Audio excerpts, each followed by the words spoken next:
well, any of us are not free, none of us are free. If we simply live our lives here and go, I'm free, I'm fine, I've got my life, I've got my clubs, I've got my corner of the world where I can be me. Yeah, I've got to be careful about holding my boyfriend's hand in the street if I'm in a rough area. I might get name called, maybe even beaten up. But, you know, I got my gay clubs, I've got my discos, I've got my drugs, I've got my back rooms, I've got my saunas, I've got my partner. It's a private matter, nobody needs to know I'm gay. I've heard this too many times. Off. You know, we are not free to be ourselves as fully as heterosexuals without fear. So yes, we've come an enormous way. Yes, I couldn't have dreamt, or I did dream, I couldn't have imagined that we would actually get here to this point. But this is only a starting point. It's a lot further along the line. We've gained so much. But don't settle for this. This is a corner of the world that we're being allowed to have. This is a time to pick up the torch and move forward for real liberation.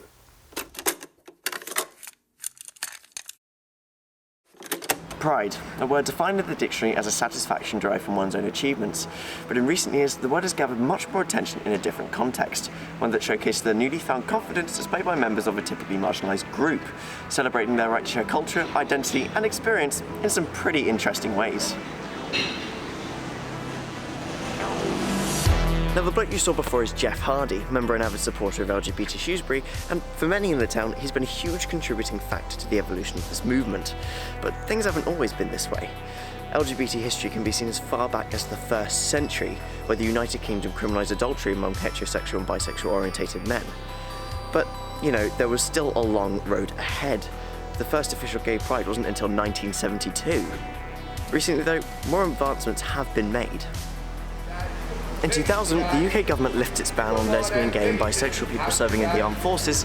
In 2003, Section 28 is dropped, allowing schools to teach the acceptability of homosexuality. In 2010, gender reassignment becomes a protected characteristic. And in 2013, same-sex couples are finally allowed to marry. But this hasn't come without setbacks. In 2016, 49 people were shot dead in an LGBT nightclub. Alas, time's moved on, and now that we're into the 2020s, I wanted to have a look at the wider issues that affect us today. For that, I had to go speak with Peter Tatchell, prominent human rights activist, and Pliny Soocoormanee, executive assistant to the Peter Tatchell Foundation, who helps deal with LGBT asylum seekers. Hello, it's Thomas Farrell here. I did, yes.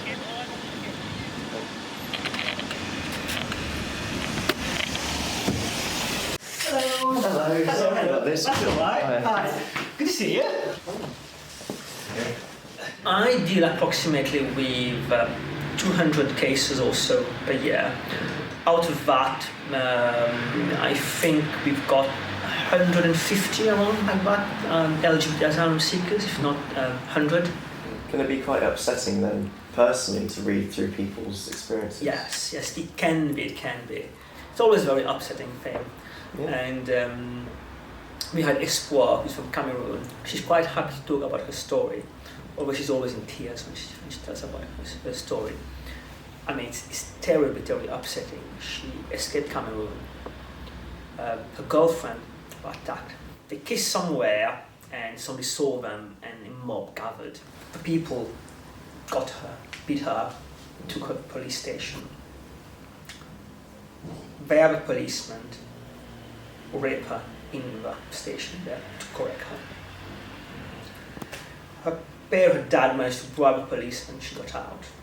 She was forced into marriage with a guy, again trying to correct her. Not the ideal, still bad. Then she found a woman who was in the same situation as her. So they decided at that time, trying to escape. So they managed to escape. But on the eve, the family of the other woman managed to find them. They beat her partner, and she was too afraid to go to the hotel, so she left. And so afterwards she found out her partner passed away. So it's pretty rough. That's probably the worst experience somebody. But the positive thing is, if you see a spot today, she's still applying for asylum, she's not yet got to asylum, you will never thought what she's gone through, you know? And she's so grateful that she's able just to live openly here.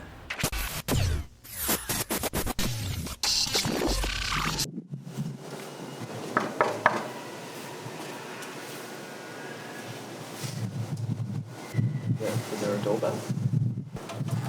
Take our shoes off? No, that's fine. Oh, okay. So is this, do you think this is going to be roughly about right? Yeah. For both your requirements? Yeah. You can find Is that all good? So how many times have you actually been arrested then? Over 100. Over 100. Wow. Okay. So you're definitely one of the more eager activists, would you say? I do what I believe is necessary, and sometimes when people won't listen, you have to take direct action. So you think it's still, a just cause to protest for LGBT rights still, is that? Well, I think in a democracy, we all have the right to protest on any issue, and I think it's very important that if you feel strongly about an issue, don't just moan and complain, do something. Yeah. And I will defend the right of people who I totally disagree with to protest, because the right to protest is a fundamental human right, and it exists for everyone, not just for me and for people who agree with me. Going back to the LGBT movement, the abbreviation for it seems to be constantly evolving. A lot of new letters and symbols are added to it. Do you think there are still people yet to be defined? Well, of course, what began as lesbian and gay has now gone to LGBT plus plus plus plus. Yeah. I mean, where does it end? I've seen versions which have 21 different letters. I think that's just, well, it's well intended, but it makes us look ridiculous. Yeah. Now, of course, there are some people who say, well, if you don't mention our letter, our group, you're overlooking us. Well, no, with any issue, when people use the term LGBT+, they do mean to be inclusive of everyone. If you had to give, one last message to the world about the issues that are currently still around with the LGBT movement, what would it be? Don't take the gains we've won for granted.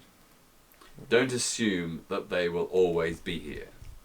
Rights given can be removed. Now, I can't foresee when or how that could happen, but who knows what might transpire in 20, 30 or 50 years' time. If we had catastrophic climate breakdown, this would cause economic chaos.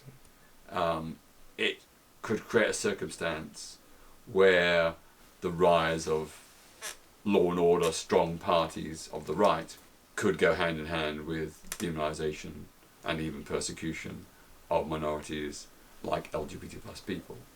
That's why I say, the price of freedom is eternal vigilance. Peter's right. If we want change, we must keep pushing for it. If we sit back and relax, nothing's going to happen. Recently, information has been released claiming that over 3,000 LGBT asylum seekers were refused entry into this country. These rejectees are exactly what the Peter Tatchell Foundation is meant to deal with, but considering Pliny can only take on about 200 cases a year, frankly, it's too much even for them. But it's not just overseas LGBT-orientated people facing discrimination. According to Stonewall, this country's LGBT-focused hate crime has skyrocketed by 79% since 2013. And 1 in 6 LGBT people can't even visit a cafe, restaurant or bar without facing some form of prejudice. I reckon Tatchell's got a lot more arrests lined up before anyone can be truly free.